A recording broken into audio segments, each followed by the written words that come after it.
Welcome to the Creative Blood Podcast. I'm your host, Laura Conway. If you've ever wanted a backstage pass into the world of creativity from the best in the business, this one's for you. Get ready to hear genuine conversations with the artists, entrepreneurs, and creative minds who know no boundaries. Here we go. They always said to me, how do you make yourself so invisible? And I don't really know, to be honest. I think if you make yourself very visible, and by doing so, nobody pays attention. That's photographer and director Vincent van Wijngaard.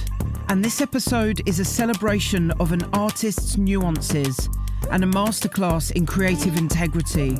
Speaking from his home in New York with warmth and humility, we're about to go places that most don't get to go.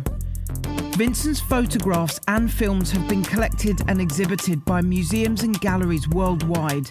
And in 2019, he collaborated with his partner, Saskia De Brauw, publishing Ghosts Don't Walk in Straight Lines. And he's also currently working on a new book and film project called Angle of Repose. Combine this with a client list including Louis Vuitton and Cartier, plus his editorial credentials such as Vogue Italia and Another magazine. Get ready to deep dive into Vincent's world. He shares who and what made him pick up a camera, why he believes that beauty is not the core of a picture, and how he came to mentor a next-generation photographer. It's a heartwarming and rare insight into a celebrated creative that will leave you beaming from ear to ear. Vincent is the kind of artist that you always want to spend more time with on shoots, which is how we originally met. So during this past pandemic year, it's given us the most incredible opportunity to have conversations about so much more than a job, which has allowed me to understand the man behind the lens. Over to you, Vincent.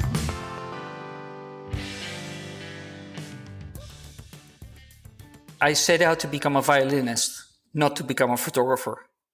So it was it was a big step, but it wasn't in a way, because there are many things that I think there are similarities between the two. And the thing was like the camera just suited me a little more as a tool to achieve what I wanted. And my grandfather passed away at the point, and I got a camera and I set out to explore my neighborhood.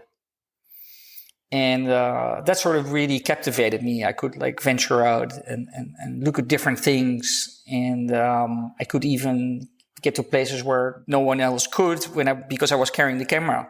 I had this really good excuse in a way.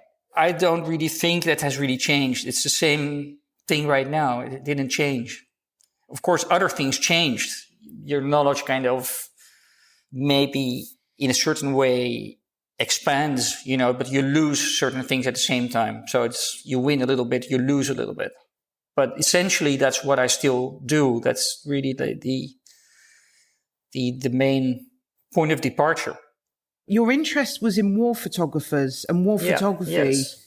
Is that what you grew up with? Well, that's a funny question, because when I was born, my dad actually did an assignment in Biafra, where there was a war going on at the time. My mother didn't really like that. My dad going out to this dangerous zone. And when I found out, when I was later, I wanted to know everything about a particular journey, and I learned that there were other photographers around whose work I really, really admired, like Don McCullum, for instance. Yeah. And I tried to kind of figure out what he did and what he saw. It was like a big thing in my head for a long time, and I finally saw the images. But they kind of put me on the path of documentary photography, reportage, like a little bit of photojournalism. And I never fully went that direction. And do I regret? Sometimes, yes. Why? I think there is a lot of truth to be found there. And it's also I have the desire to kind of investigate and expose myself in those circumstances rather than to kind of hide from them, which I think in photography is actually is vital. Actually, if you're working in the streets, which I do, a lot for myself. It's not just me walking in the streets. There's just this whole environment of other people. There's a whole world around me. And it's really, it's so luxurious to be able to do that. You're going to go out and just look. I think it's amazing. And it's something I can do like for years and years to come, because there's always something new to be seen, to be found, to be investigated. The first picture that you posted on Instagram is credited as the photograph that made you want to become a photographer. Can you share the story behind that? There are two photographs that I think that sort of have that sort of importance to me. And one is indeed a photograph that I took when I was really young. And it's a guy who is watching, he's holding an umbrella, and he is actually watching a shopping area that just was destroyed by a big fire. And the other one is of a boy actually playing with a ball in Caracas, Venezuela. And both had sort of different meaning. The first one, I was really amazed that actually with the camera I could sort of enter that scene and see for myself. And it was also like the paradox of the tragedy for a lot of people that actually they lost their store and in some ways their income. And there was also this beauty. There was this serene beauty, which really intrigued me. And of course, there was a touch of drama. So it had all those elements. And the other picture was just about a boy playing with a ball in the splash of sunlight in the very busy streets of Caracas. And that picture, when I finally saw it, the negative, it kind of made me realize what I could do with light and how I could eliminate things in the street, subjects in the street, elements in the street, I should say, which I found less important. It kind of showed me how I could use that. And it also kind of had this really beautiful moment where the guy is just like from the street, he's jumping and he's throwing the ball and he's just like little lift off, and it's quite beautiful. And so that picture also is quite an important starting point. And I took that picture just before I actually started studying photography. And I still feel like I could have taken it today. And I remember very well that there was like a bakery at the other side, and I was kind of hiding a little bit in the entrance and waiting for the moment to happen, basically. And I just stepped out and stepped into the light and took I think it's one strip, so I think there are six exposures or something. 6-7 exposures. And the boy did he notice you there? No, I just kind of went out and I went back, and I kind of I think I was practically invisible. Probably not, but I'd like to kind of remember it like that. Yeah. But I think there are certain circumstances where I worked with other people in the streets, or even was walking with the people that I know well, and they certainly all of a sudden they lost me in the streets, and they always said to me like, how do you make yourself so invisible? And I don't really know, to be honest. I think you have to make yourself very visible, and by doing so, nobody pays attention. It's interesting, isn't it? Yeah. So you can make yourself lost. Yeah, I can. Yeah. And it's interesting because in general, I'm very focused on when I take a particular photograph, or when there's a scene that I really love and I take multiple photographs, it kind of becomes very silent in my mind. I don't hear the noises of the streets, or there are people talking to me, and I had it like multiple times. Just focused on what's happening in front, what I'm witnessing actually. Yeah. Your pictures tell the viewer that the person and the place are connected, but depending on the project that you're working on behind the scenes, we know that there's usually been a meticulous casting process and a location that's been specifically scouted. So how do you approach bringing the two together? Yeah, I spend a lot of time trying to find that connection between the two. And even if you watch people standing near a bus stop or entering the subway, you always see they're using the space in a particular way. So there's always like a relationship between the two. So there are patterns as well. And so I try to kind of find those. Even when I set up, like, of course, the fashion pictures that I take, you could say they're set up, and sometimes they are. But most of the time, we actually just found these places that I really liked before, or even on the spot, very often on the spot. And when you enter this space, you see that connection immediately happening. So I try to capture that. And of course, there are other things that I try to capture, but that's one of the most, it's very important for me. So when you see pictures, and you often see them, I often see them in my own work, you don't see the relationship between the two. It kind of falls apart for me. Now I'm thinking about all the patterns that I have that we all have, but we are unaware. You're seeing something, you're observing something that we all perform very naturally all day, every day, perhaps a position when we're waiting for, a bus or a taxi or entering a subway, or when we're asking somebody for something, there's a certain gesture that we all sort of very naturally we just give off that physical shape or look or position in our, a head or something. But yeah, what usually happens is you kind of watch how someone kind of moves in a certain space. It could be like any space. The height of a space makes people behave in a certain way. The small spaces also do the same thing in another way.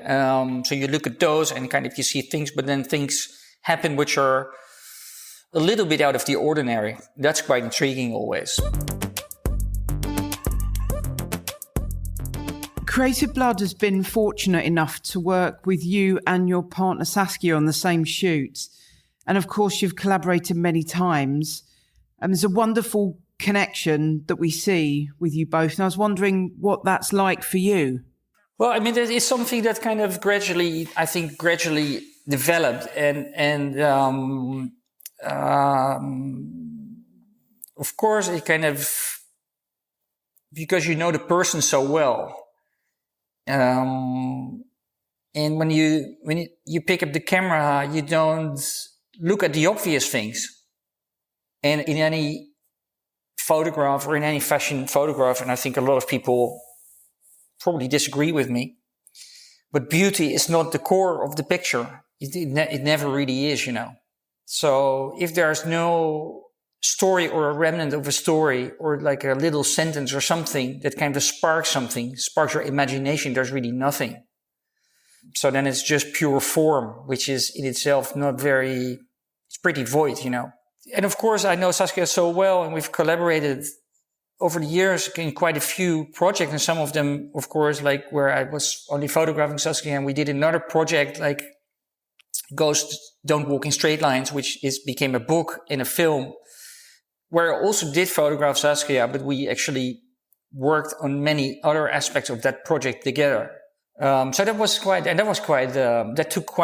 took a lot of time because a lot of research went into it. And for the same reasons as we basically just discussed, and that particular project is about it's largely just about a very slow walk across Manhattan, like from north to south. So then, of course, the question is, which route do you choose? There are many ways to walk the grid. Yeah. And so we started to record bits and pieces, interviews of people, just asking them about their lives, essentially, and also asking them about like what actually walking meant to them. Some of those pieces, like some of the interviews went into the book because we couldn't use them in the film, but they were interesting enough to read. And we used bits and pieces in the film. But the book and the film really complement one another.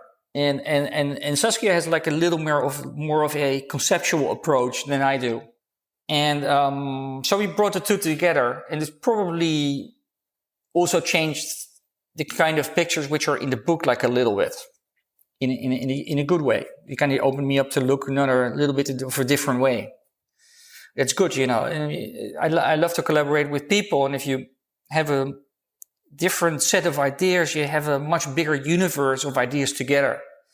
So it can be very inspiring.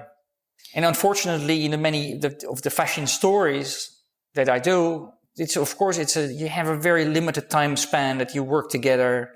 It's maybe 1 or 2 days, and you spend a little bit of time like on the initial concept or the idea. I don't really like the word concept, because I think it's an idea. It's just very simple. It doesn't have, don't like it to be pretentious, but you make something, you build something, and you work on it.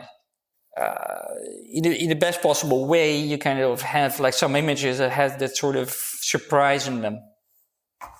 Besides all those other elements that need to be there as well.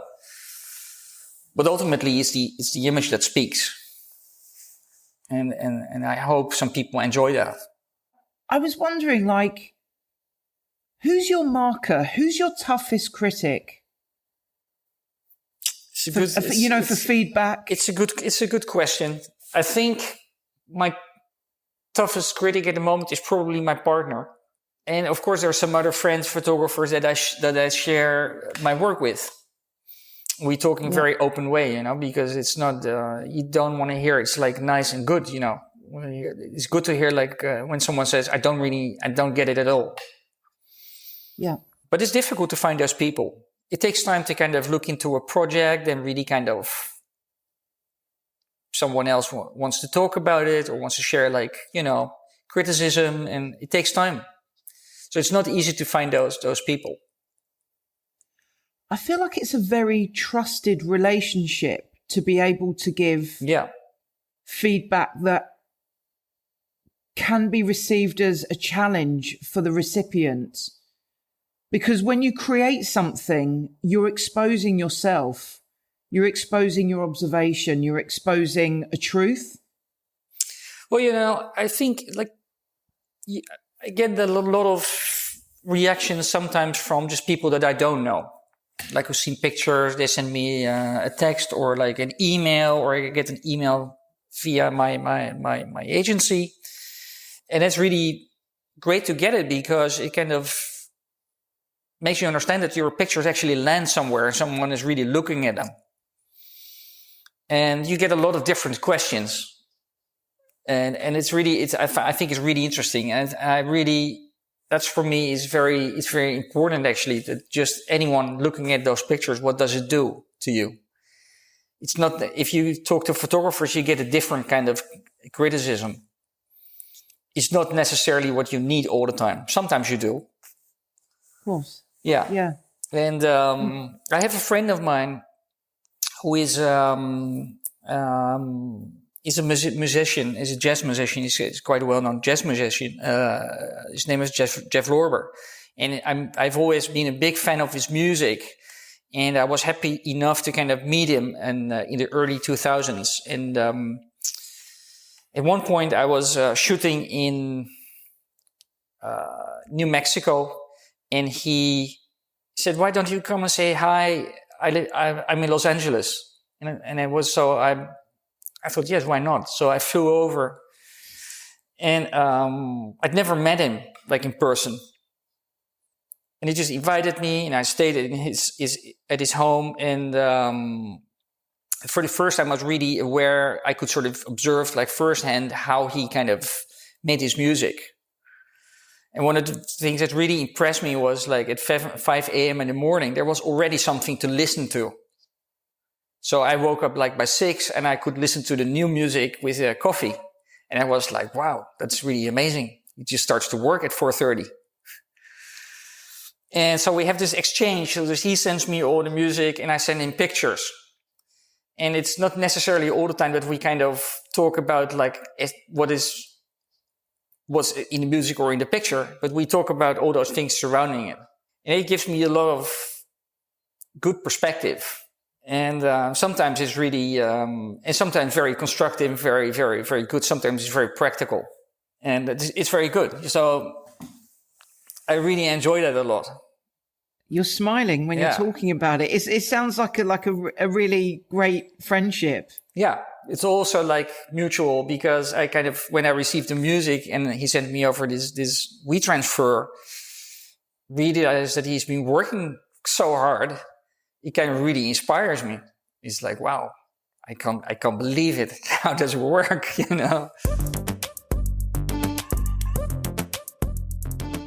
Is there anything like routine wise that's really important to you that if you don't do it, it throws you off for whatever reason? I hope it's not too personal. Well, there are some practical things that I take care of. Sure. Come on, Vincent. Yeah, no, I can tell you. So the one thing is really, before I actually take any photograph, it's really important for me to have the right shoes on my feet, because it kind of is the contact with the surface. So that's something. Shoes of choice? Yes, I'm usually... Is there a particular boot or something? No, it's just like very worn sneakers or something. Amazing. Yeah, but it's just the contact with the surface. And especially also in the streets, it kind of gives you this sense of being very maneuverable. I don't know. And the other thing is also when there's like someone in front of the camera who might not be the most like collaborative person or anyone like that. When I pick up the camera, I kind of don't pay attention to any of that. And I don't like a lot of noise, actually. Just like little bit of silence, not like everyone talking in the back. That's really confusing because you can't focus. You can't think properly. Silence. You just need the space. Yeah. Photography to observe properly. I mean, it's a lot of, it's concentration basically. That's what it is. You kind of slip into this mode. And I think that's what happens in the streets. You carry the camera, you carry it just around your shoulder. You're not necessarily taking a picture every second, but when you are, it kind of demands like very, the ultimate attention you can possibly give it, because it's just this moment in time and it will just fall apart right after. What's your secret weapon in life as an artist? What do you feel is what's your secret weapon? Get to the bottom of things. Just leave no stone unturned. That's what we see in your pictures. That is a big compliment. You mentioned you were working with another artist, a younger photographer. Yeah. To sort of support with the editing process. Yes. Is that something that is important to you? Yes. So I've actually been teaching quite a little bit over, well, I should say during my career actually, and in various times, various academies, various people. And I met a young photographer in Paris actually, like about 5 years ago, and he came to show his work, and he just arrived in Paris from Colombia. And it was clear actually, so he had actually finished like school and he was kind of ready to kind of look for an assisting job or anything like that. We went through the work and it was very clear that he wasn't ready for any of that. So this is the thing that sometimes happens within schools. You have the system, people kind of pass, but the pictures were not really great. So we spoke about that, and he wanted to become like this fashion photographer. Like there's a lot of young photographers want to be fashion photographer and want to be like well known overnight, have their own books and stuff, and get the glamour, find the glamour of it. So we sort of had a different conversation, and I told him actually basically to go back into the streets, and forget about what he'd done, just put it on the shelves for a couple of years and just find other subjects to photograph. So and he said, what do you want me to photograph? I told him, like, you have to photograph your passions. That's what it is. So he went back, and like after many months, we had like contact once in a while. We sat down, discussed what he'd done. And it kind of stayed the same for like a long time. And then there was this one time that we met, and he showed me a couple of pictures. There was one really beautiful picture there, a really great picture. And I told him, like, this is great, this is beautiful. Where did you take it? And then he came back again, and he showed me another set of pictures, which were kind of similar to that one. I said, well, it's not the idea. It's not to kind of replicate what you've already done. You have to find something else. It's not like you need to reproduce it in over months and over a couple of years. And now he's ready to kind of present his final project. And he sent it over to me, and it was sort of a huge project and way too many pictures. And he had a difficulty of like reducing it. And this is what I was saying earlier. If you edit pictures, it's really great if you can like step aside and kind of look at the things, you know, as almost like as if you were a stranger.